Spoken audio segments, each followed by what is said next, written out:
Vámonos, Recio, ya estamos aquí de nueva cuenta en Democracia en Pantalla y también ya está de nueva cuenta una colaboradora de la Escuela Judicial Electoral que siempre viene animosamente a aportarnos desde su experticia. Ella es experta en Derecho Electoral, ha trabajado en el sistema electoral y es además ingeniera egresada de la Universidad de Leiden y es Valeria Hernández Reyes. Bienvenida, Valeria. Hola, doctor Narváez. Estoy muy contenta de estar aquí otra vez nuevamente en este espacio donde nos permitimos reflexionar sobre la cultura pop y la democracia. Así es, si no pude darle la vuelta a esta provocación que Valeria hace de analizar un largometraje que es un clásico que todo mundo ubica bastante bien, creo que es, no sé, noventera, 2000, ahorita revisamos, entrevista con el vampiro que unió a este elenco de actores que en su momento eran como los sex symbols, ¿no? Banderas, Brad Pitt y Tom Cruise, haciéndola de vampiros, sexy vampiros, ¿no? Eran sexy vampiros. Y con estos clichés del cine de vampiros que, donde, bueno, pues para convertirte en vampiro, pues primero sufres un ataque y después tienes que tomar la sangre de otro vampiro y ese vampiro se convierte como una especie de tu mentor. Y entonces esto nos lo propone Valeria. A ver, Valeria, cuéntanos por qué esto lo relacionas tú con los temas, pues eso de la política, de la democracia, de las decisiones, del derecho incluso. Cuéntanos. Bueno, pues porque podemos encontrar varias metáforas que nos sirven para reflexionar sobre el autoritarismo. Por ejemplo, el hecho de que hay un clan de vampiros que tienen una estructura, un poder y ellos están dedicados bueno, o sea, tienen una estructura jerárquica tal que ellos consideran rígida, que quieren mantener tradicional y la consideran por arriba del estatus de los seres humanos. Entonces ellos prefieren estar viviendo así en lo oculto, en lo oscuro, pero ellos tienen otro código moral y el código moral de ellos es la eternidad. Mientras los humanos nos conformamos con vivir cierto tiempo y morir en situaciones trágicas como el ejemplo que ellos ponen, ¿no? La peste bubónica, ellos tienen otro sistema de valores donde ellos piensan que la eternidad es mejor y ellos van a ser inmortales. Entonces, estos dos códigos morales pues son muy diferentes y esa forma de ver el mundo de manera totalmente opuesta nos puede ayudar a entender cómo se concentra el poder, porque el poder lo vemos concentrado en Lestat, que es la persona que viene siendo Tom Cruise, que es una persona que, como tú bien estabas comentando, pues quiere aleccionar, quiere tener súbditos, quiere tener a su propia organización por debajo de él, y él tiene usa la manipulación, o sea, él viene siendo un líder carismático, o sea, él ejerce el poder no porque te esté dominando, sino porque él te gana con promesas falsas, te cae bien, te seduce. Entonces él es un líder que se presenta, que sabe detectar las vulnerabilidades, y en este caso Luis, que viene siendo Brad Pitt, es la persona vulnerable, es la persona que está triste, y él llega a ofrecerle la salvación. Recordemos de que Brad Pitt, bueno, Luis está sufriendo porque acaba de morir su esposa, acaba de morir su bebé, y él lo que quiere es alguien que lo ayude a evitar el sufrimiento y a evadir esta tristeza que él siente. Entonces, cuando conoce a Lestat y Lestat le empieza a ofrecer esta alternativa, esta vida donde él no va a sufrir, le vende todo este código moral, pues se lo gana, pero el liderazgo que ejerce Lestat es muy carismático, quiere hacer un vínculo afectivo, pero constantemente lo está manipulando. Entonces, lo que nosotros vemos después, que viene siendo la entrevista con un vampiro, o sea, la entrevista que viene siendo la columna vertebral de la historia, es cuando Luis empieza decide después de siglos rebelarse ante este mundo bueno, esta sociedad vampírica que lo tiene controlado. Sí, es bastante interesante este approach que nos das. Justo cuando volví a revisitar esta película para conversar contigo en esta ocasión, puse atención en esos detalles, ¿no? Pensé, dije, ¿qué nos querrá decir Valeria? Y pensé mucho en esta relación, pues vamos a decirlo así, tóxica, ¿no? En la que efectivamente esta tiene, pues, el vampiro más viejo tiene, pues, una especie de control, ¿no? Sobre el más joven, y entonces empieza de alguna forma a abusar pues, de esa experiencia, de ese poder, de ese control que tiene, y toda la película se la pasa, pues, toda la historia se la pasa molestándolo, ¿no? Pues, acosándolo, no sé cuál sería el término, y cuando crees que ya está muerto, vuelve a salir, ¿no? Y así, ¿no? O sea, sin spoilers, pero bueno, lo vamos a ver en toda la película, y se convierte en un villano muy particular, muy peculiar, porque quiere destruir a toda costa, esa es mi percepción, el humanismo que hay en este joven vampiro, ¿no? O sea, todavía el personaje de Luis está luchando contra perder su alma, ¿no? Se lo dice al reportero con el que, por eso es la entrevista, ¿no? Con el que le dice, él hace esfuerzos por redimirse, a pesar de que su naturaleza lo lleva a atacar a otras personas. Y justo pensé en esto, ¿no? En cómo los seres humanos estamos tratando de buscar ese equilibrio, de no dañar a otras personas, tratar de llevar la vida, digamos, en paz, ¿no? Y que eventualmente alguien nos obliga o nos forza a tratar mal a esas otras personas, y entonces es recomponer el camino, buscar el equilibrio, y nunca lo pierde Luis, porque incluso pues hasta adopta, ¿no? A una niña, en circunstancias muy peculiares, pero el hecho de que, por ejemplo, no quiera eh, abusar de la sangre humana, el personaje de Luis también es un dato interesante, porque, pues sí, el vampirismo habla mucho en sentido metafórico de, pues de esta expresión humana que es el querer, pues, sobrevivir o sobreponerse a este instinto de supervivencia, pero por sobre los demás, ¿no? Creo que esa es la tensión que hay en esta historia, ¿no? Sí, además, pues podemos ver que los vampiros tienen sus límites éticos. Como tú bien estabas mencionando, está Claudia, pero hay una escena donde Claudia, la niña, conoce a este clan de vampiros que está liderado, que tiene, en la alta jerarquía está Antonio Banderas, que hace el papel de Armando, y comentan que tienen una regla entre los vampiros, que es una regla que no está escrita, porque ellos no estaban tal cual organizados. Ellos más bien tenían reglas que se seguían por sentido común o que se habían pasado de generación en generación.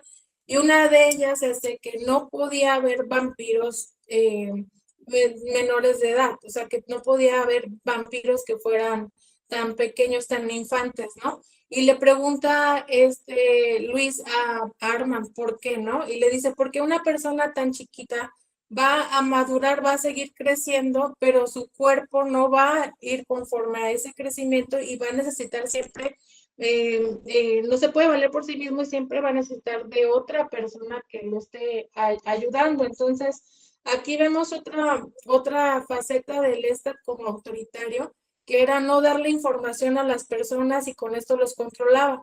Entonces, lo que vemos siempre es que hay dos tipos de resistencia o dos tipos de comportamiento. Está Lestat, que es autoritario, y está Luis, que está todavía, tiene reflexiones, crítico. Precisamente los autoritarios no quieren a las personas críticas. Entonces, ¿qué hace él? Como lo ve potencial para criticar este orden, pues le oculta toda la información y lo mantiene sometido bajo el control afectivo. Entonces utiliza a la niña Claudia para ofrecerle una forma de ser padre y de tener una familia, pero lo que él quiere es tener súbditos, tener control, y igualmente no viola pues el consentimiento, no le da un consentimiento informado a la niña, a Claudia, y esto lo ve mal la sociedad de vampiros. O sea, quiere decir que aunque haya un autoritarismo, siempre el poder tiene un límite, ¿no? Y aquí encontramos diferentes posturas y Armand le dice a Luis, o sea, que no están de acuerdo en que hayan convertido a una menor de edad en vampiro, pues porque no se va a poder valer por sí misma y porque su desarrollo psicológico no va de acuerdo al cuerpo. Entonces, aquí vemos como en cualquier organización política o cualquier tipo, aunque sea autoritarismo o democracia, hay límites y hay dilemas éticos que las personas se cuestionan y como quiera aquí vemos un reflejo de que los infantes como quiera tienen protección y en este caso, en este sistema de los vampiros, se les protege y se les cuida, ¿no? Por eso están tratando de investigar quién fue quien convirtió a Claudia en vampira. Y ahí, o sea, ahí es otra parte de la historia, pero vemos cómo estos dilemas éticos siempre ocurren y que es importante abordar. Entonces, aquí lo importante es que Luis es un personaje que intenta rebelarse contra esta sociedad de vampiros, que intenta decir su verdad y a la vez de contar una historia personal, pretende también hacer justicia a la humanidad. Es una forma de rendir pues la verdad, el derecho a la memoria, la justicia y contar su relato a todo el mundo. Nosotros aquí en la entrevista lo que vemos es al principio un entrevistador pues que duda de él y que quiere hacer la entrevista por morbo, ¿no? Porque quiere conocer sobre si los vampiros realmente se mueren con un crucifijo, si tienen estos mitos, o sea, desmitificar cómo se mueren, cómo viven, si chupan sangre. Entonces aquí vemos otra cosa que pasa en el mundo actual, que es cuando la víctima se enfrenta a decir la verdad, pues te puedes topar con entrevistadores que te van a revictimizar, porque él es revictimizado. Luis al principio no le creen y en vez de tener a un entrevistador, a un periodista que esté haciendo su trabajo de manera ética, lo que hace es instrumentar el dolor, porque lo que él pretende hacer durante toda la película con sus comentarios, pues se advierte que el único interés que tiene es hacer una noticia sensacionalista. Entonces aquí vemos que esto igual pasa en la vida real. Cuando las personas se quieren rebelar contra estas personas autoritarias o sistemas que los han hecho callar, también en el ejercicio de su libertad de expresión, pues se tiene también que buscar a la persona correcta, al periodismo que se ejerza con ética, pues para que estos derechos que están interconectados, pues se puedan ejercer de manera libre. Entonces aquí a mí lo que me gusta de Luis, o sea, viéndolo desde la perspectiva de la democracia, es que se le revictimiza. O sea, él quiere ejercer su derecho a la memoria y durante el proceso vemos que no pasa así tal cual, o sea, que no es un proceso fácil, que él ha sufrido mucho y el entrevistador no se lo hace fácil, pero él sigue y es un líder ético, él piensa en resistir, él piensa en contar su historia, porque lo que pretende es encajar en la sociedad, o sea, él pasa por diferentes etapas de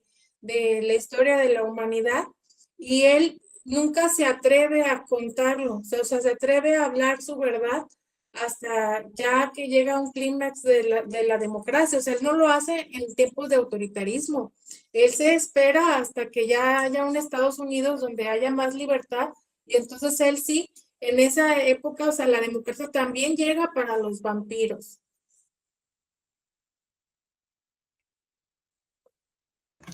Sí, es interesante este análisis que haces y de hecho estaba yo pensando en las escenas finales.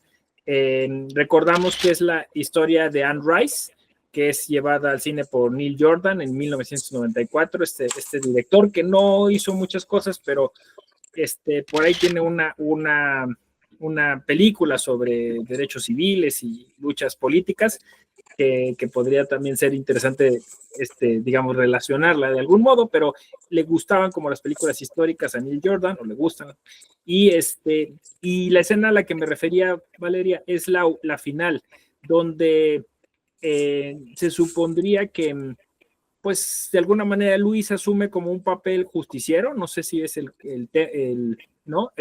Contra un grupo de vampiros que ya se corrompió, que ya no tiene valores, o sea, como dices tú, que había aún entre los monstruos hay códigos de ética, pero aquí esto ya se había echado a perder y por eso entonces pues termina en este incendio que consume pues la vida de este grupo de pues de personas que estaban atacando a ya los seres humanos ¿no? Así, indistintamente y sin considerar ninguna regla, ¿no? Yo también pensé que a lo mejor, bueno, pues finalmente esta asociación que seguramente tenía reglas y también tenía procesos, en toma de decisiones y eso, porque lo vemos, por ejemplo, te comentaba que hay una serie, ¿no? De comedia, un falso documental que se llama Lo que hacemos detrás de las sombras, y incluso ahí hay votaciones y hay cosas, o sea, los vampiros tienen un modo en que se asocian. Pero en este caso de la entrevista con el vampiro, ¿qué te parece o sea, cómo termina esta historia?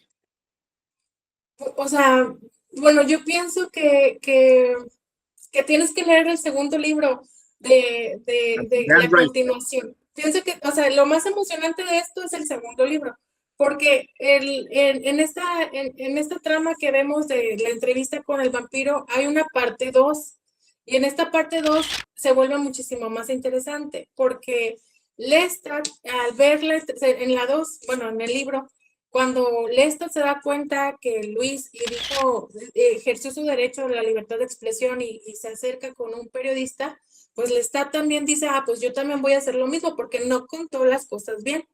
Entonces, Lestat en la segunda parte del libro, lo que él hace es, se ve influenciado por este liderazgo de Luis y dice, pues tiene razón, nos podemos liberar de esta estructura, pero como él ya tiene rasgos narcisistas y él ya tiene rasgos de poder hegemónico, pues él lo que hace es transformarlo y adecuarlo a la nueva sociedad y se convierte en estrella de rock.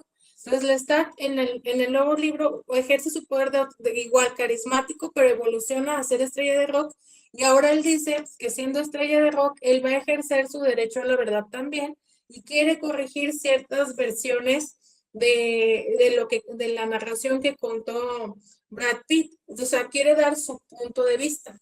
Y eso es lo interesante de esta historia, que vemos como un grupo minoritario, porque podríamos verlo así, que son los vampiros que están viviendo en este mundo, también quieren empezar a vivir de los derechos o gozar de los derechos de la democracia, ¿no? De los derechos humanos y poder hablar y empiezan a contagiarse de estos valores que en un principio pues ellos no vivieron. Entonces hay una influencia de Brad Pitt y empieza él a tratar de, o sea, al final empieza a influenciar en la persona que lo convirtió a él en vampiro.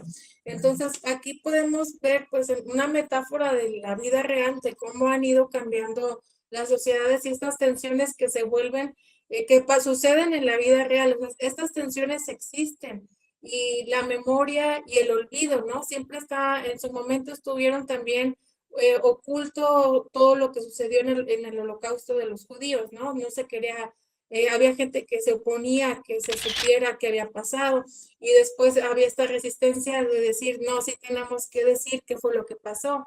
Igual aquí en México, pero en el caso de Ayotzinapa, que por mucho que se ha intentado silenciar, las familias han querido decir su propia historia.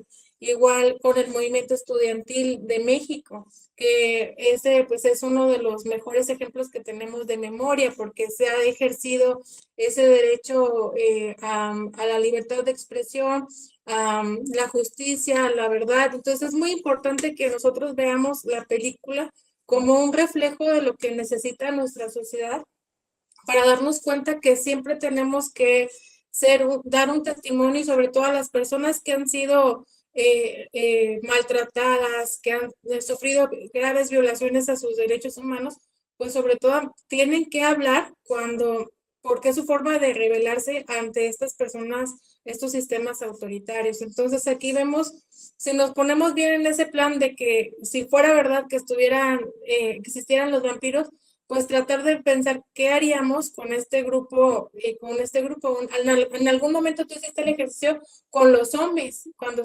estábamos analizando la película, la serie esta de Walking Dead, pero es igual, o sea, imaginémonos que sí hay vampiros, Es que una sí minoría, existen. ajá, y que Ajá, tienen unas necesidades muy peculiares, ¿no? Y que hay que, ¿sí? ajá, pues Entonces, eso, ayudarles, ¿no? Solventarlas y ser solidarios, ¿no? Por decirlo de un modo, ¿no? sí, a mí eso es lo que me gusta. Y aparte, pues vemos cómo se ejerce el poder desde otro sistema ético, porque vemos a un Lestat que está feliz, que es cínico, que es carismático y no tiene ningún remordimiento, no tiene ninguna culpa. Y así realmente son las personas que ejercen el autoritarismo. Pero eso es un autoritarismo que no se nota, ¿no? Porque realmente es un autoritarismo ejercido desde el carisma, que en este caso lo vemos ahorita en El Salvador. Por ejemplo, a Bukele se le dice que ha sido un buen líder, que ha sido cool, que comparte memes, o sea, está a la onda, ¿no? Pero Uh-huh. lo que vemos últimamente, pues con esto de que no quiere más elecciones limpias, pues es lo mismo que hacen los vampiros, ¿no? Que lo que vemos, el Lestat, él quiere perpetuarse como líder para siempre, pero pues nunca junta a tantos súbditos y sus únicos súbditos para siempre son Claudia y y Luis, entonces los necesita para poder vivir y para mantenerlos, pues los manipula, les vende ideas falsas. Entonces, esto lo podemos analizar con los líderes que hemos tenido. Igual se podría decir de Donald Cosifican, Trump. uh-huh. ¿Perdón? Cosifican a las personas, ¿no? Sí, se cosifican sí, se instrumentaliza. Entonces, esto es lo que podemos analizar y cómo el derecho a la información es también algo muy importante, porque la película siempre empieza con Luis cuestionando al Lestat cómo fue que lo convirtieron a él en vampiro y él se niega. Y uh-huh. es durante toda la película que vemos que él para poder ejercer este derecho de libertad de expresión tiene que recabar información, indagar cómo se formó esta sociedad de vampiros, ir paso a paso hasta que encuentra el teatro donde viven todos estos vampiros y a través de la obra de teatro asesinan personas en plena actuación. Y él se va dando cuenta que es un sistema que hay muchos y siempre reconoce su queja es más bien que Lestat nunca había sido un maestro porque nunca le había dado conocimiento. Incluso hay una escena donde dice Armand es diferente a Lestat porque Lestat nunca me dio conocimiento y puedo encontrar en Armand, el líder de los vampiros, el conocimiento que me va a poder permitir entender mi nueva vida. Entonces aquí vemos un claro ejemplo de cómo el conocimiento es importante para ejercer el poder, pero y para poder integrarte tanto a la sociedad como para tener un crecimiento personal.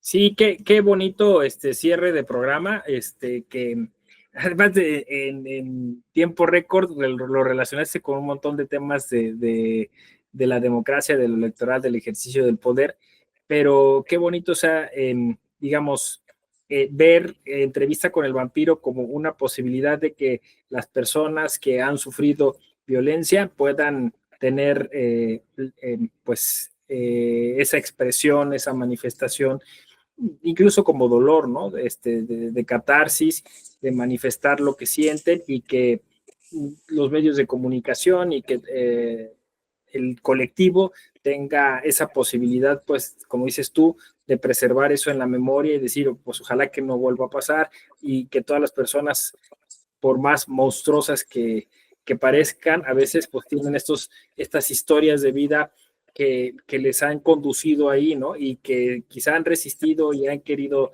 tener estas buenas acciones en su vida y que algunas veces pues tienen que deslindarse de esa maldad que han vivido, ¿no? Me gustó mucho esta forma en que lo abordaste, Valeria. Muchas gracias. ¿Algo que quieras decir para despedir el programa? Pues a mí me gustaría decirles a todos, o sea, que aquí también vemos, o sea, así en breve, cómo el autoritarismo sobrevive porque te quedas callado. Entonces, si nosotros hablamos y encontramos nuestra forma de resistir y de ser líderes éticos, pues en algún momento esa estructura se va a caer. Eso es lo interesante, ¿no? O sea, que hay que denunciar, ¿no? Una cultura de la denuncia, una cultura pues, de aprender a manifestar lo que no nos gusta, ¿no? Y lo que nos lastima y lo que consideramos injusticia, y tener también la sensibilidad de parte del colectivo, de escuchar, de ayudar, de apoyar, de acompañar, ¿no? Porque si no, entonces pues, se vuelve una sociedad de abusos y de abusivos, ¿no? Como Lestat. Muchas gracias, Valeria. Esperamos de nueva cuenta que vuelvas a este programa. Esto fue Democracia en Pantalla. Democratiza lo que miras, dale inclusión a tu emoción. Nos vemos, gracias.